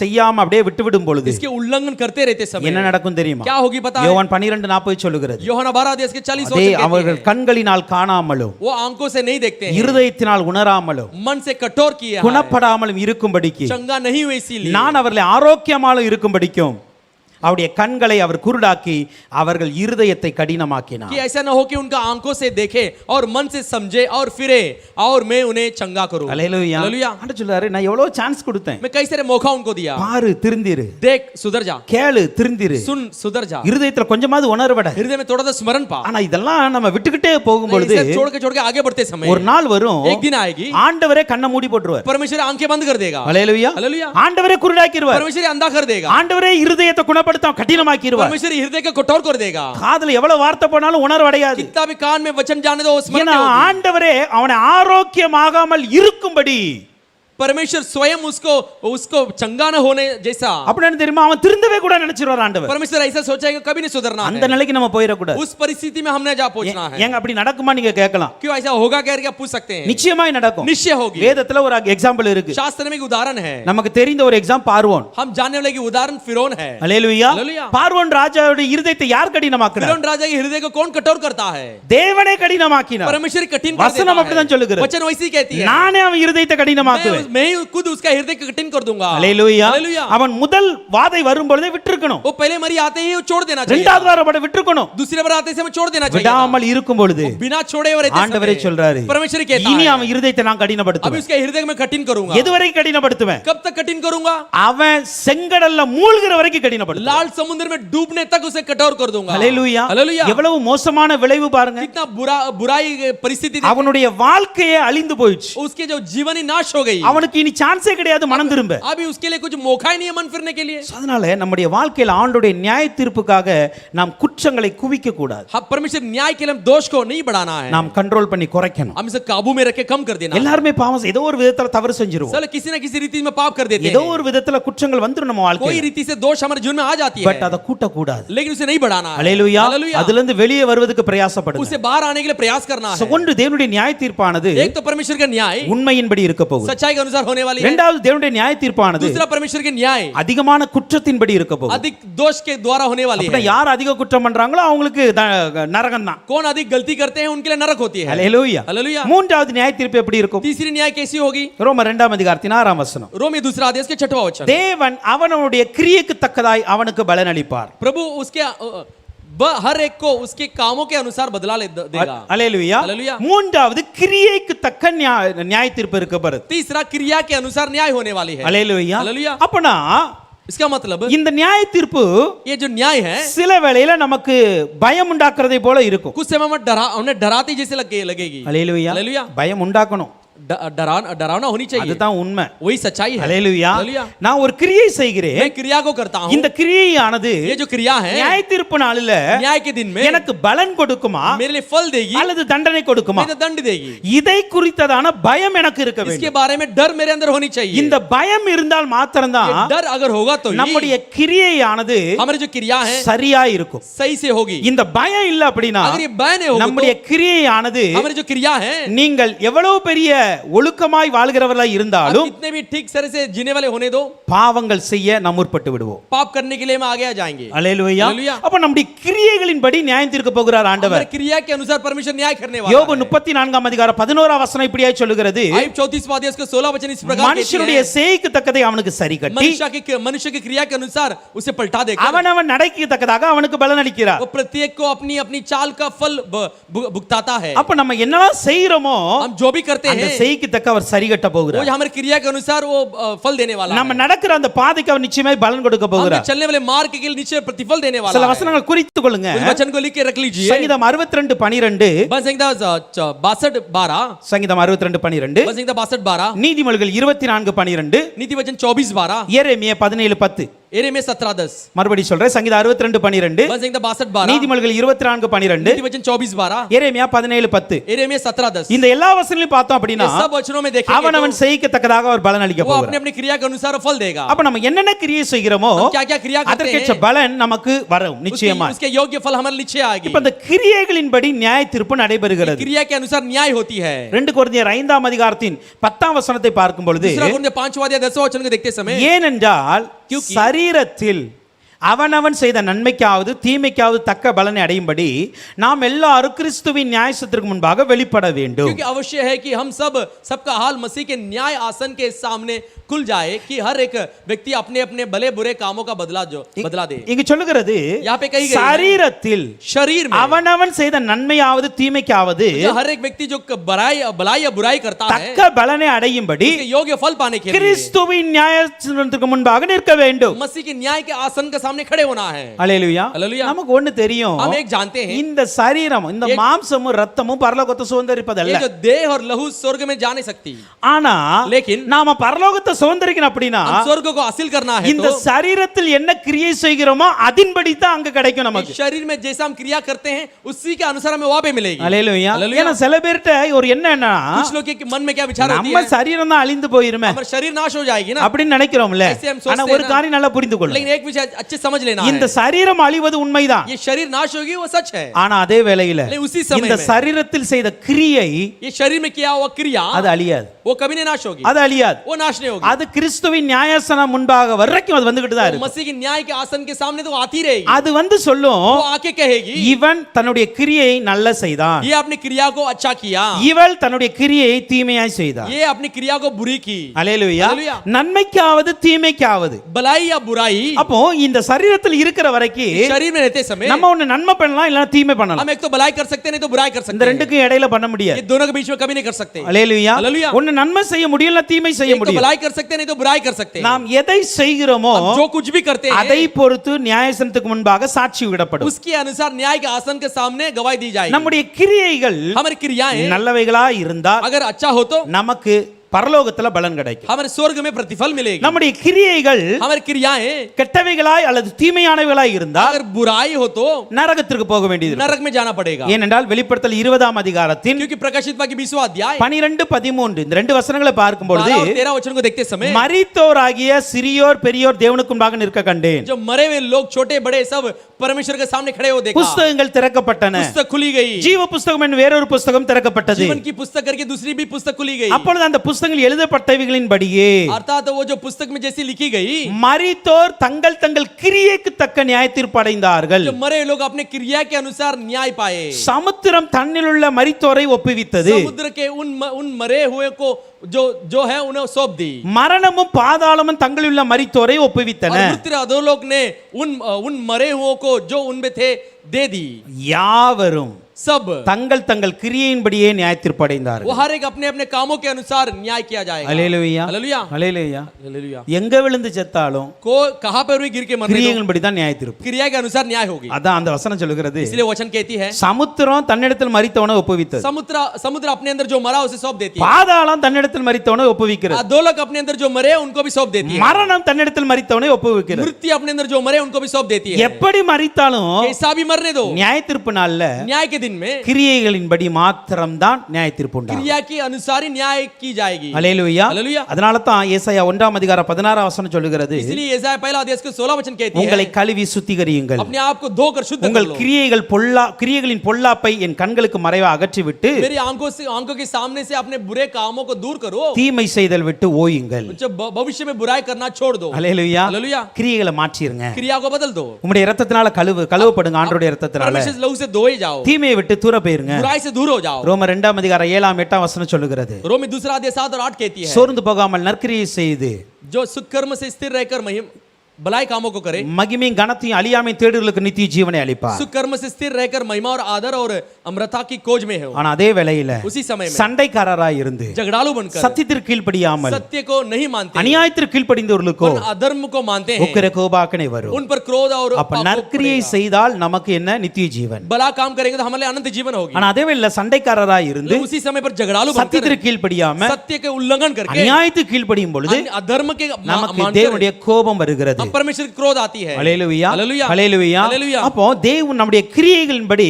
கர்த்தர் நியாய தீர்ப்பை हमारे கொடுக்கிறார். क्रिया के अनुसार प्रभु न्याय देता है। அல்லேலூயா. हालेलुया। சோ முன்பு யூதரிலும் பின்பு கிரேக்கில் எவன் நன்மை செய்கிறானோ அவனுக்கு மகிமை கனம் உண்டாகிறது. पहले यहूदी उसके बाद यूनानी में जो भी भले काम करता है उसके लिए महिमा और होगी। ரோமர் 2:10 அப்படி சொல்லுகிறது. रोमी 2:10 ऐसी कहती है, யூதனா இருக்கலாம், மற்றவர்களா இருக்கலாம். यहूदी होने दो, दूसरा कोई होने दो। நான் அத ஃபர்ஸ்டே சொன்னேன், இந்த ரோமர் எதற்கு எழுதப்பட்டிருக்குன்னு. मैं इसलिए पहले कहा था रोमी किसके लिए लिखी गई। நீங்க சொல்ல அதான் அவர் முக்கியப்படுத்துகிறார். वैसे मुख्य उसके ठहराता நீ है, யூதனா இருந்தாலும் तू यहूदी होने दो, நீ புறஜாதியனா तू இருந்தாலும் अन्य जाति होने दो। யூதனுக்கு முன்னாடி நியாய தீர்ப்பு நடக்கும், यहूदी के पहले न्याय होगी, அதுக்கு பின்னாடி புறஜாதியனுக்கு நடக்கும். उसके बाद अन्य जाति के लिए न्याय होगी। அல்லேலூயா. அல்லேலூயா. ஏன் அப்படி நடக்கு? क्यों ऐसी होती है? ஏன் அப்படி நடக்குன்னா क्यों ऐसी होती है? ரோமர் 1:16 சொல்லுது. 1:16 பார்க்கும் பொழுது रोमियो पहला अध्याय 16 वचन को देखते समय சுவிசேஷம் அவர்களுக்கு முதலாக அறிவிக்கப்பட்டது. सुसमाचार उनके लिए पहली प्रचार की गई। அல்லேலூயா. हालेलुया। அவங்க தான் சுவிசேஷத்துல முதல் பங்கு எடுத்தாங்க. वही सुसमाचार में पहले भाग लिए। அதே போல वही समय पर ரோமர் 2:10 பார்க்கும் 2:10 வாசனம் रोमी 2:10 में पढ़े थे हम। அதே போல அவங்களுக்கு மகிமை கனம் என்கிற பொக்கிஷமும் முதலாவது கிடைக்கிறது. उनके लिए आदर और कल्याण की भला काम भी उनके मिलती है। அதே போலவே நியாய தீர்ப்பு நாளிலும் वैसे न्याय के दिन में ரோமர்களுக்கும் रोमियो को भी, யூதர்களுக்கும் यहूदी को भी, புறஜாதிகளுக்கும் अन्य जाति को भी நியாய தீர்ப்பு ஒரே மாதிரி தான் இருக்கும். न्याय एक ही समान होगी। ஏன்னா அவங்க ஃபர்ஸ்ட் லைன்ல இருப்பாங்க, நம்ம ரெண்டாவது லைன்ல இருப்போம். क्योंकि அவ்வளவுதான். पहले लाइन में खड़े रहेंगे, हम दूसरे लाइन में खड़े रहेंगे। ஹல்லேலூயா. हालेलुया। ஓகே, அப்போ நம்முடைய கிரியைகளின்படி நியாயம் தீர்க்கிறார். हमारी क्रिया के अनुसार न्याय करता है। நான்காவது பார்க்க போகிறோம். चौथा हम देखें, ரோமர் 2 அதிகாரம் 11-12. और रोमियो दूसरा अध्याय के 11 और 12। தேவனிடத்தில் பட்சபாதம் இல்லை. परमेश्वर के पास पक्षपात नहीं होता। எவர்கள் நியாயப்பிரமாணம் இல்லாமல் பாவம் செய்கிறார்களோ जिन्होंने बिना व्यवस्था के पाए पाप किया, அவர்கள் நியாயப்பிரமாணம் இல்லாமல் கெட்டு போவார்கள்.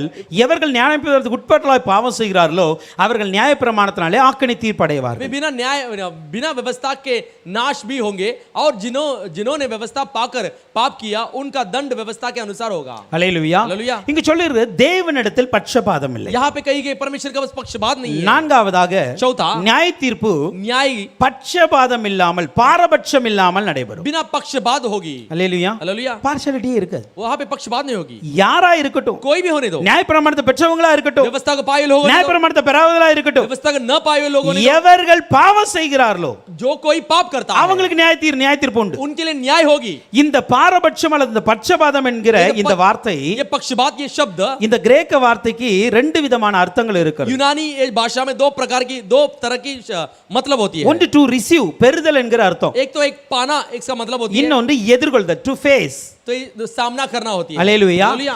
இதுதான் பாரபட்சத்தினுடைய நோக்கம். यही पक्षपात की विचार है। அதை நான் உங்களுக்கு எக்ஸ்பிளைன் பண்றேன். उसे मैं आपको समझाता இப்ப हूं। நான் ஒரு ஆள்கிட்ட பாரபட்சம் காட்டுறேன் அப்படின்னா பட்சபாதம் காட்டுறேன்னா मैं अभी एक व्यक्ति के ऊपर पक्षपात दिखाता हूं, ரெண்டு ரீசன் இருக்கும். दो कारण हो सकती है। ஒன்னு, एक, அவங்ககிட்ட இருந்து நான் ஏதாவது பெறணும். उसके पास से मैं कुछ पाना है। புரியுதா?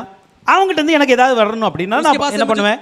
அவங்களுக்கு சப்போர்ட் பண்ணுவேன். उसके पास से मुझे कुछ आना है तो उसका मैं साथ देता हूं। அல்லேலூயா. हालेलुया। இல்ல அப்படின்னா नहीं तो அவங்ககிட்ட என்னுடைய ஏதாவது மாட்டி இருக்கும், நான் அவங்கள ஃபேஸ் பண்ணணும். तो इसलिए मेरा चीज उनके पास कुछ होगी, इसलिए मैं उनको सामना करना है। அல்லேலூயா. हालेलुया। இன்னைக்கு ஏன் நம்முடைய ஜட்ஜ்மென்ட் கூட தப்பா இருக்கு நம்ம தேசத்துல? हमारे जो न्याय होती है देश में वो पूरा गलती होती है। ஏன் அப்படின்னா क्यों ऐसी होती है? அவங்க சம்திங் அவங்க ரிசீவ் பண்றாங்க, அங்க இருந்து வாங்குறாங்க. वहां पे से कुछ उन लोग ले लेते हैं। அது பணமா இருக்கலாம், பதவியா இருக்கலாம், அதிகாரமா இருக்கலாம். वो पैसा हो सकती है, पद हो सकती है, अधिकार हो सकती है। அல்லேலூயா. हालेलुया।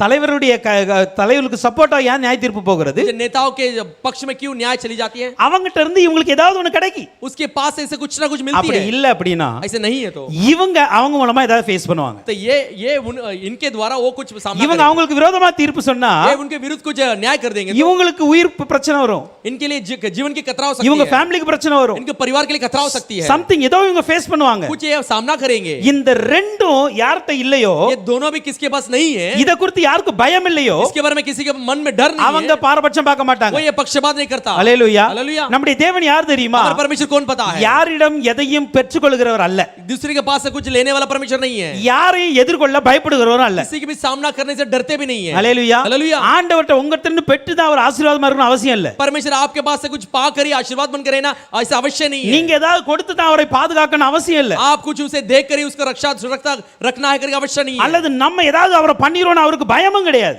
हम उसे कुछ कर देंगे उसे डर भी नहीं है। அதனால தான் தேவனை குறித்து சொல்லுகிறது इसलिए परमेश्वर के बारे में அவர் பட்சபாதம் இல்லாதவர். वो पक्षपात नहीं அவர் करता। யாருக்கும் பாரபட்சம் காட்ட மாட்டார். किसी के बस पक्षपात नहीं करता। அல்லேலூயா. हालेलुया। ஏனா அவர் உங்ககிட்ட இருந்து பெற வேண்டிய அவசியம் இல்ல எதையும். क्योंकि आपको उसको उसके आपके पास से कुछ पाने की आवश्यकता नहीं அல்லது है। உங்களை எதிர்கொள்ள வேண்டிய பயப்பட வேண்டிய அவசியம் அவருக்கு இல்ல. आपको सामना करना कुछ डर भी उसके मन में नहीं है। அதனால் தான் அவர் பட்சபாதம் இல்லாத தெய்வம். इसीलिए वो पक्षपात नहीं करने वाला परमेश्वर है। அல்லேலூயா. हालेलुया। அதனால தான் கொலோசியர் 3 அதிகாரம் 25 வசனம் சொல்லுகிறது. इसलिए कोलोसे तीसरा अध्याय उसके 27 वचन कहती है 25 25 वचन அநியாயம் செய்கிறவன் தான் செய்த அநியாயத்திற்கேற்ற பலனை அடைவான். जो अन्याय करता है अपने अन्याय की योग्य प्रतिफल को पाता है। பட்சபாதமே இல்லை.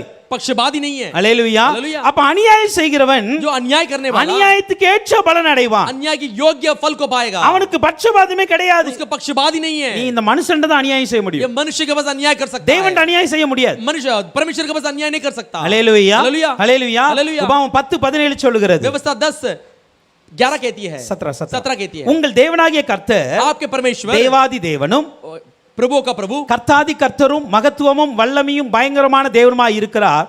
அவர் பட்சபாதம் பண்ணுகிறவரும் அல்ல, பரிதானம் வாங்குறவரும் அல்ல. क्योंकि तुम्हारा परमेश्वर यहोवा वही ईश्वर का परमेश्वर और प्रभु का प्रभु है। वो महान पराक्रमी और भय योग्य ईश्वर है जो किसी का पक्ष नहीं करता और न घूस लेता है। அல்லேலூயா. हालेलुया। அவர் ஏன் பட்சபாதம் பண்ண वो மாட்டார்? क्यों पक्षपात नहीं करता? பரிதானம் வாங்க மாட்டார். वो घूस कभी नहीं लेता। அப்படினா லஞ்சம் வாங்க மாட்டார். इसका मतलब वो घूस कभी नहीं लेता। அல்லேலூயா. हालेलुया। அதனால அவர் பட்சபாதம் காட்ட வேண்டிய அவசியம் இல்ல. पक्षपात दिखाने की आवश्यकता नहीं है। ஏன்னா யாராவது லஞ்சம் வாங்கினா தான் कोई रिश्वत लेंगे तो ही துன்மார்க்கனுக்கும் சப்போர்ட் பண்ண வேண்டியது இருக்கு. अधर्मों को भी उनको सहायता देना ஆனா पड़ता है। தேவனுக்கு அந்த காரியமே இல்லங்க. परमेश्वर के पास वो कार्य नहीं है। அதைத்தான் பேதுரு அப்போஸ்தலர் 10:34 சொல்லுகிறார். इसलिए प्रेरित पत्र से 10:31 में कहता है 34 में அவர் பட்சபாதம் உள்ள தேவன் அல்ல. वो पक्षपात करने वाला परमेश्वर नहीं है। அல்லேலூயா. हालेलुया। அதனால நம்ம என்ன செய்யணும்? इसे हम क्या करना है? எபேசியர் 6 அதிகாரம் 9 வசனம் சொல்லுகிறது. एफिसी 6:9 वचन कहती है। எபேசியர் 6:9 एफिसी 6:9 எஜமான்களே हे मालिक அப்படியே நீங்களும் वैसे आप भी வேலைக்காரருக்கு செய்ய வேண்டியவளை செய்து அவர்களுக்கும் உங்களுக்கும் எஜமானவர் பரலோகத்தில் இருக்கிறார் என்றும் அவரிடத்தில் பட்சபாதம் இல்லை என்று அறிந்து கடும் சொல்லை விட்டுவிடுங்கள். और हे स्वामियों तुम भी धमकियां छोड़कर उनके साथ वैसे ही व्यवहार करो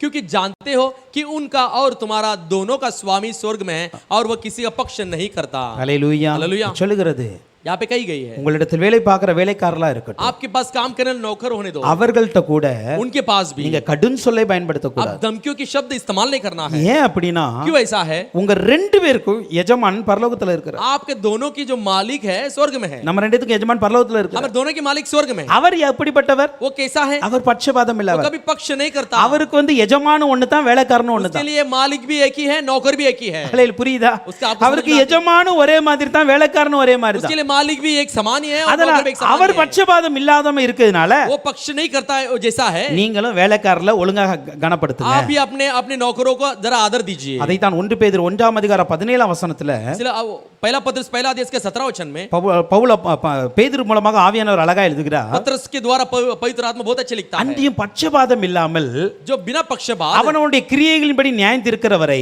हर एक के कामों के अनुसार न्याय நீங்கள் करता है। பிதாவை தொழுது கொண்டு வருகிறபடியால் तो अपने अपने अपने अपने पिता को जब दंडवत करके आते हैं, இங்க பரதேசிகளாய் சஞ்சரிக்கும் அளவும் பயத்துடனே நடந்து கொள்ளுங்க. अपने परदेसी होने का समय भय से बिताओ. அப்ப நம்ம யாரை தொழுது கொள்கிறோம்? हम किसकी आराधना करते हैं? யாரை ஆராதிக்கிறோம்? किसकी आराधना करते हैं? பட்சபாதம் இல்லாத ஒரு தேவனை ஆராதிக்கிறோம். बिना पक्षपात के एक परमेश्वर का आराधना करते हैं. அதனால इसीलिए இந்த உலகத்துல பரதேசியாய் ஜீவிக்கிற நாம इस दुनिया में परदेसी बनकर जीने वाले हम பயம் எப்படினா பயத்தோடனே நடந்து கொள்ள வேண்டும். भय के साथ चलना है. அல்லேலூயா. हालेलुया. பயம் இருக்கணும் உலகத்துல. भय होना चाहिए दुनिया में. வாழ்ற வாழ்க்கையில தெய்வனுக்கு பயப்படுற பயம் எப்பொழுதுமே हम இருக்கணும். जो जीते हैं वो जो जीवन में परमेश्वर का भय होनी चाहिए. அல்லேலூயா. हालेलुया. நான் எப்படினாலும் வாழுவேன். मैं कैसा भी जीऊंगा, என் இஷ்டத்துக்கு வாழுவேன். मेरे मनमानी के अनुसार जीऊंगा. ஒரு நாள் அப்படி வாழக்கூடாது. कभी भी ऐसे नहीं जीना. ஏன் அப்படினா क्यों ऐसे बोले? நாம் ஆராதிக்கிற தேவன் யார் என்பதை புரிந்து கொள்ளுங்க. हम आराधना करने वाला परमेश्वर कौन है करके जान लेना. நாம் யாரை பிதாவாய் வைத்திருக்கிறோம்? हम किसे पिता के रूप में रखे हैं? அவர் யார் என்றால் वो कौन है? பட்சபாதம் உள்ள தேவன் அல்ல. पक्षपात करने वाला नहीं करने वाला அவர் परमेश्वर है. பட்சபாதம் உள்ளவர் அல்ல. वो पक्षपात परमेश्वर है. அதனால इसीलिए நாம் எப்பொழுதுமே பயத்தோடு நடந்து கொள்ள வேண்டும். इसलिए हम हमेशा भय के साथ चल लेना है. அல்லேலூயா. हालेलुया. அப்ப நான்காவது அவர் நியாயத்தீர்ப்பு பட்சபாதம் இல்லாமல் இருக்க उसकी போகிறது. जो न्याय बिना पक्षपात की होगी. ஒன்று ஃபர்ஸ்ட் எப்படி இருக்கும்? पहले कैसे होगी? சத்தியத்தின்படி உண்மையின்படி இருக்க போகிறது. सच्चाई के अनुसार होने वाली है. இரண்டாவது திரளான குற்றத்தின்படி இருக்க वो போகிறது. दायर के दोष के द्वारा होने वाली है. மூன்றாவது அவனுடைய கிரியைக்கு தக்க இருக்க போகிறது. तीसरा उसके क्रिया के अनुसार होने वाली है. நான்காவது பட்சபாதம் இல்லாமல் இருக்க बिना போகிறது. पक्षपात की होगी. ஒன்னு மட்டும் சொல்லி நான் முடிக்கிறேன், மற்றது இன்னொரு நாட்கள்ல பார்க்கலாம். एक कहकर खत्म करता हूं. ரோமர் 2:13 வசனம். रोमी दूसरा अध्याय उसके 13 वचन. நியாயப்பிரமாணத்தை கேட்கிறவர்கள் व्यवस्था को सुनने वाले தேவனுக்கு முன்பாக நீதிமான்கள் அல்ல. परमेश्वर के सामने धर्मी नहीं है. நியாயப்பிரமாணத்தின்படி செய்கிறவர்களே पर व्यवस्था पर चलने वाले நீதிமான்களாக்கப்படுகிறார். धर्मी ठहराए जाएंगे. இங்கு சொல்லப்படுகிறது यहाँ पे कहा गया है நியாயப்பிரமாணத்தை கேட்கிறவர்கள் जो व्यवस्था को सुनने वाले நீதிமான்கள் அல்ல. धर्मी नहीं है. நியாயப்பிரமாணத்தின்படி செய்கிறவர்களே நீதிமான்கள். व्यवस्था के अनुसार करने वाले ही धर्मी है. அப்படி என்றால் इसका मतलब ஐந்தாவதாக தேவனுடைய நியாயத்தீர்ப்பு எப்படி இருக்கும்? पांचवा परमेश्वर की न्याय कैसी होगी? நம்முடைய அறிவின்படி அல்ல, हमारे ज्ञान के अनुसार नहीं, செயலின்படி இருக்க अपने போகுது. क्रिया के अनुसार होने वाली है. அல்லேலூயா. हालेलुया. அப்படினா என்ன அர்த்தம் தெரியுமா? इसका मतलब क्या है? வசனத்தை கேட்கிறவன் நீதிமான் அல்ல, वचन को सुनने वाला धर्मी नहीं है. வசனத்தை கேட்கிறவன் வாழ்கிறவன் தான் வசனத்தின்படி வாழ்கிறவன் தான் நீதிமான். वचन के अनुसार जीने वाला ही धर्मी है.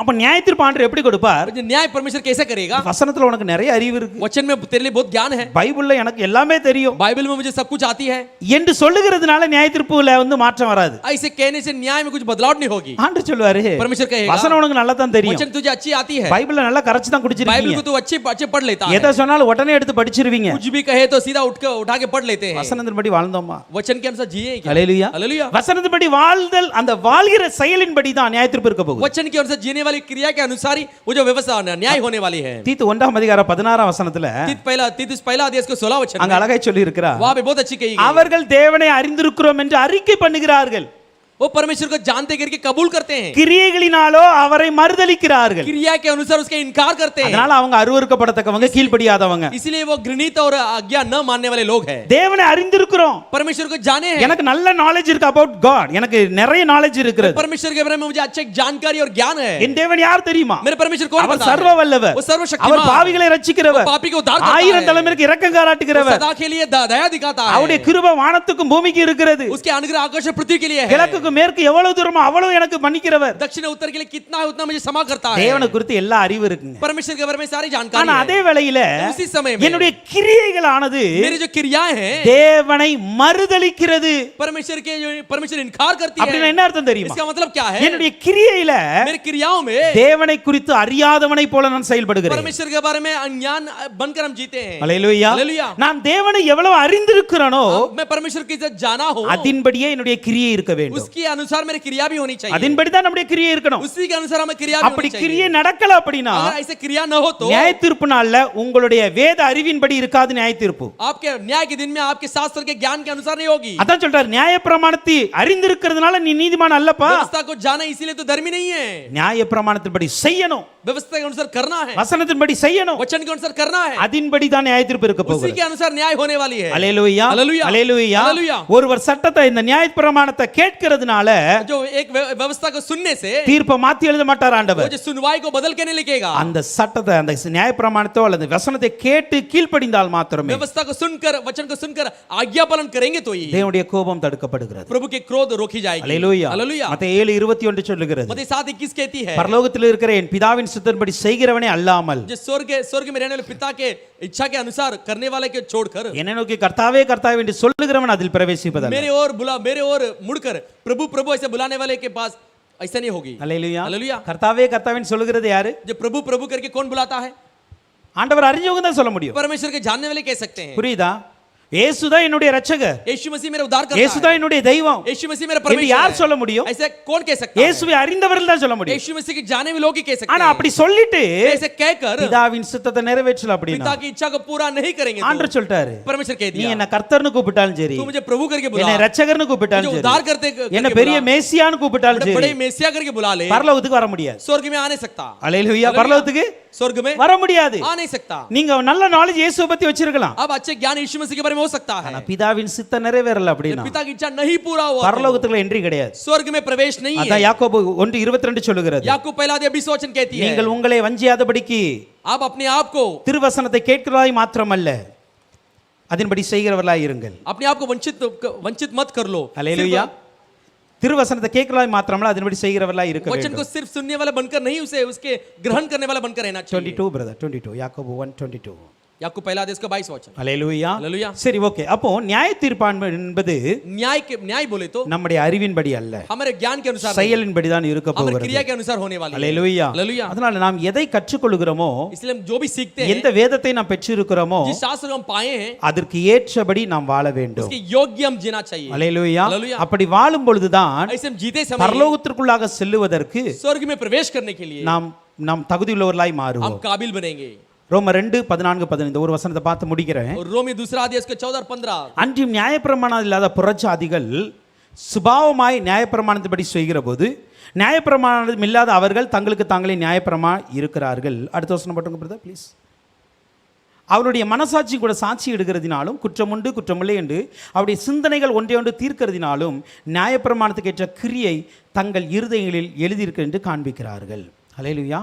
இப்போ இங்க ஒரு சின்ன காரியத்தை இங்க விளக்க விரும்புகிறார். यहाँ पे छोटे एक कार्य को बताना चाहता है। இப்போ நியாயப்பிரமாணம் இருந்து அதை வாசித்து கீழ்ப்படியலனா நியாய தீர்ப்பு இருக்கிறது. जो व्यवस्था है उसे उसे न पढ़ते हुए उल्लंघन करेंगे तो हमारे लिए न्याय है। இப்போ புறஜாதி சொல்றாங்க, अभी अन्य जाति कहते எங்களுக்கு हैं தான் நியாயப்பிரமாணமே கிடையாது, हमारे तो व्यवस्था ही नहीं है, நியாயப்பிரமாணம் கிடையாது, व्यवस्था ही नहीं है, நாங்க எப்படி அது கீழ்ப்படிய? हम कैसे उसे पालन करें? அதுக்கு தாங்க சொல்றாரு, इसीलिए इसे वहां पे कहता இப்ப है நியாயப்பிரமாணம் இல்லாத அவர்கள் தங்களுக்கு தாங்களே நியாயப்பிரமாணம் இருக்கிறாங்க. तो व्यवस्था जिनके पास नहीं है वो अपने आप के लिए व्यवस्था बनते हैं। அவர்களுடைய மனசாட்சி சாட்சி இடுகிறது, अपने उनकी जमीर खुद उसके गवाही देती है। குற்றம் உண்டு குற்றமில்லை என்று அவருடைய சிந்தைகள் ஒன்றே ஒன்று தீர்க்கிறது. दोष है या नहीं है उसका उनका उनका सोच ही एक दूसरे को कह लेती है। நியாயப்பிரமாண கிரியை இருதயத்தில் இருக்கிறது. व्यवस्था की क्रिया मन में है। இதை நான் இப்படி ஷார்ட்டா சொல்லி முடிக்கிறேன். सारांश में कहता हूं, நியாயப்பிரமாணம் இல்லாத புறஜாதிகளுக்கு எப்படி தீர்ப்பு இங்கு சொல்லப்படுகிறது? जिनके पास व्यवस्था नहीं है वो अन्य जाति को कैसे न्याय की जाएगी? ஏன்னா நியாயப்பிரமாணத்தை நிறைவேற்றினா தான் நீதி. व्यवस्था को पूरा करेगा तो ही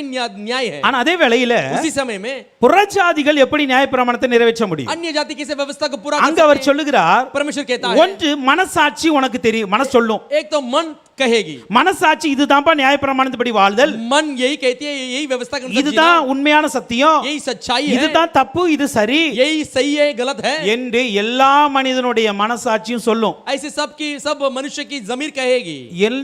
எல்லா காரியத்தையும் நீங்க ஆண்டட்ட மறைச்சிடலாம். सब कार्य को परमेश्वर को छुपा सकते हैं। சிலவேளை நான் வேதத்தை படிச்சேன் எனக்கு மறந்து போச்சுன்னு கூட நம்ம சொல்லலாம். कुछ समय शास्त्र को पढ़े सब भूल गए ऐसे भी कह सकते हैं। பட் ஒரு காரியத்தை நீங்க மறுக்கவே முடியாது. लेकिन एक विषय को आप कभी इनकार नहीं कर सकते। என்ன தெரியுமா? क्या पता है? நம்முடைய மனசாட்சி. आपने हमारे जमीर, எந்த ஒரு மனுஷனும் कोई भी मनुष्य மனசாட்சியை மறுக்கவே முடியாது. जमीर को इनकार नहीं कर सकता। இந்த மனசாட்சியை ये जमीर को இன்பில்டாவே ஆண்டவர் எல்லாருக்குள்ள வச்சிருக்காரு. अंदर ही परमेश्वर सबके लिए रखा है। எல்லாருக்குள்ள ஆல்ரெடி வச்சிட்டாரு. सबके अंदर पहले से रख दिया இப்ப है। நியாயப்பிரமாணம் இருக்கிற யூதனா இருக்கட்டும், अभी व्यवस्था होने वाले यहूदी होने दो, நியாயப்பிரமாணம் இல்லாத புறஜாதியா இருக்கட்டும், व्यवस्था नहीं होने वाले अन्य जाति होने दो, மனசாட்சியின்படி வாழ்தலே அவனுக்குள்ள அவன் நியாயப்பிரமாணம் இருக்கிறான். वो जो जमीर के अनुसार जीता है इसलिए उसके अंदर व्यवस्था है। இரண்டாவது दूसरा, தன்னுடைய சிந்தை ஒன்றே ஒன்று தீர்க்கிறது. अपने सोच जो है एक दूसरे के विरुद्ध काम करती है। நமக்கு ஆண்டவர் யோசிக்கிற எண்ணத்தை கொடுத்திருக்கிறார். हमारा परमेश्वर हमारे सोचने की क्षमता को दिया है। அப்படிதான் எண்ணத்தை கொடுத்திருக்கிறார். वो सोचने की क्षमता को दिया ना, இது யோசிக்கும் பொழுது நமக்கு தெரியும், ये सोचते समय हम जानते இது हैं எனக்கு தப்பு போல தெரியுது, ये मुझे गलत लगती है, சிலவேளை இது சரியா இருக்குமோ कुछ समय ये सही हो सकती है என்று क्या? சொல்லி நம்முடைய சிந்தை தீர்க்க ஆரம்பிக்கிறது. ऐसे कहकर हमारे सोच ही वो न्याय करने लगती இந்த है। சிந்தையின் தீர்ப்பின்படி கூட நியாய தீர்ப்பு ஆண்டவர் கொடுப்பார். इस सोच के अनुसार ही परमेश्वर न्याय देता है। அல்லேலூயா. हालेलुया। மூன்றாவது, तीसरा, நியாயப்பிரமாணத்தின் கிரியை நம்முடைய இருதயத்தில் இருக்கிறது. व्यवस्था की क्रिया में हृदय में है। அல்லேலூயா. हालेलुया। இருதயம் हृदय சில நேரத்துல நீங்க தப்பு பண்ணிட்டு कुछ समय आप गलती करके யாராவது உள்ள வந்துட்டாங்கன்னு कोई भी வச்சுக்கோங்க, अंदर आएंगे तो படபடக்கும். वो कांपने लगते हैं। அப்படிதானே? நம்ம ஏதாவது தப்பு பண்ணிட்டு हम कुछ गलती करके யாராவது அந்த நேரத்துல என்ட்ரி அடிச்சிட்டாங்கன்னா उससे वो अंदर आ जाएंगे இருதயம் படபடக்கும். तो हृदय तड़पती है। ஏன் தெரியுமா? क्यों पता है? இருதயத்திற்குள்ள हृदय के अंदर இந்த சத்தியத்தின் கிரியை ஆண்டவர் வச்சிருக்கிறார். इस सच्चाई की क्रिया को परमेश्वर ने रखा இந்த है। மூன்றையும் எந்த ஒரு மனிதனும் மறுக்க முடியாது. ये तीनों को कोई भी मनुष्य इनकार नहीं कर सकता। அல்லேலூயா. हालेलुया। உன்னுடைய மனசாட்சி சொல்லலன்னு சொல்ல முடியாது. आपके ज़मीर नहीं कहा ऐसे कह नहीं உங்களுடைய सकते। சிந்தை எனக்கு சொல்லி கொடுக்கலன்னு சொல்ல முடியாது. आपके सोच मुझे नहीं सिखाई ऐसे कह அல்லது नहीं என்னுடைய सकते। இருதயம் படபடத்து பயப்படுத்தி எனக்கு சொல்லி கொடுக்க சொல்ல முடியாது. मेरा हृदय कांपे ऐसा आप नहीं कह सकते हैं। இந்த மூன்றும் ये तीनों भी நியாயப்பிரமாணம் இல்லாதவர்களுக்கு व्यवस्था जिनके पास नहीं है, நியாயப்பிரமாண சத்தியமா இருக்கிறது. व्यवस्था की सच्चाई होती है। அல்லேலூயா. हालेलुया। அப்போ நியாயப்பிரமாணத்தை படிக்கலன்னு நாம் சொன்னாலும் கூட व्यवस्था को नहीं पढ़े ऐसे कहने पर भी ஆண்டவர் நமக்குள்ளாய் வைத்திருக்கிற மனசாட்சிக்கும் प्रभु हमारे अंदर रखा जमीर, நம்முடைய சிந்தைக்கும் हमारे सोच, நம்முடைய இருதயத்திற்கும் हमारे हृदय को கீழ்ப்படிய வேண்டும். आज्ञा पालन करना है। அல்லேலூயா. हालेलुया। இந்த செயலின்படிதான் ये क्रिया के अनुसार ஆண்டவர் ही நியாய தீர்ப்பு கொடுக்க போகிறார். परमेश्वर न्याय करेगा। அல்லேலூயா. हालेलुया। சோ மற்ற காரியங்களை தியானிக்க இப்பொழுது நேரம் இல்ல. तो दूसरे विषय का दिन करने கர்த்தருக்கு समय சித்தம் नहीं है। இருந்தால் இன்னொரு நாள் பார்க்கலாம். प्रभु की इच्छा हो तो दूसरे சோ दिन இதை வார்த்தையின்படி நம்ம ஒப்பு கொடுத்து ஜெபிக்க போகிறோம். वचन के अनुसार हम सौंपेंगे। கர்த்தர் உங்களை ஆசீர்வதிப்பார். प्रभु ही आपका आशीष